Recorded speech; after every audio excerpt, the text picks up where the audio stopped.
Hi mga loves! Welcome back to Wife Diaries where we talk about real issues, real struggles, and real strength bilang mga asawa, ina, at babae. Ngayong araw na ito, pag-uusapan natin ang isang mainit na balita na may kinalaman sa isang mag-asawang parehong nasa politika, public service, pero ngayon, tila na sa dalawang magkaibang mundo na. Yes, I'm talking about Congresswoman Nikki Benitez, who recently filed a complaint against her husband, Congressman Alby Benitez, dahil sa umano'y infidelity at paglabag sa batas na VAUC or Violence Against Women and Their Children.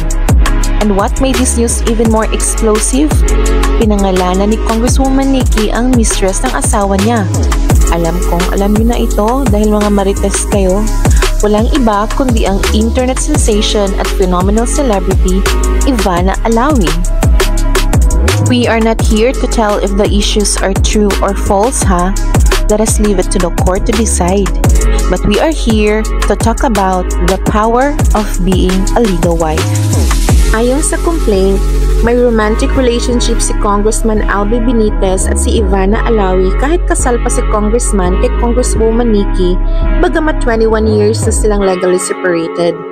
Pero ito ang tanong, pwede pa ba yun? May habol pa ba si legal wife kahit hiwalay na sila ng ganun katagal? Mga loves, tandaan natin, legal separation is not annulment at lalong hindi ito divorce dahil wala pa tayong divorce law sa Pilipinas. Kapag legally separated, hiwalay na kayo physically at financially, yes. But sa mata ng batas, kasal pa rin kayo. Kaya bawal pa rin pumasok sa bagong relasyon. Kung si Mr. ang may karelasyon na iba, kahit matagal na kayong hiwalay, posibleng kasuhan ng concubinage o infidelity, lalo kung may sapat na ebidensya. Sa complaint ni Congresswoman Nikki, binanggit niya na may emotional and psychological suffering siyang naranasan dahil sa relasyon ng asawa niya sa ibang babae. At mga loves, ito ang tinatawag nating VAUC or Violence Against Women and Children. Hindi lang ito tungkol sa pananakit ng katawan. Emotional and psychological abuse ay sakop din. Kapag ang isang babae ay pinagdurusa, pinapahiya o nilalagay sa emotional distress ng asawa niya, lalo kung may kabit involved, pwedeng VAUC yan. Isa pang controversial move ni Congresswoman Nikki ay ang pagpangalan kay Ivana Alawi bilang mistress. Legally, yes, pwedeng isama sa complaint ang pangalan kung parte ito ng reklamo at may ebidensya.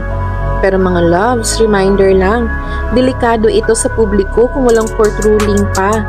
Pwede itong mauwi sa libel kung walang basihan. Kaya mga legal wives, ito ang dapat nating tandaan. Out from this issue, these are things that you can learn. Legal separation doesn't cancel your marriage. You still have rights. Emotional abuse is valid and protected under the law. And yes, you can speak up, just like Congresswoman Nikki did. Sa panahon ngayon, hindi na dapat tahimik lang ang legal wife. Hindi na dapat martyr. The law is here and your story matters.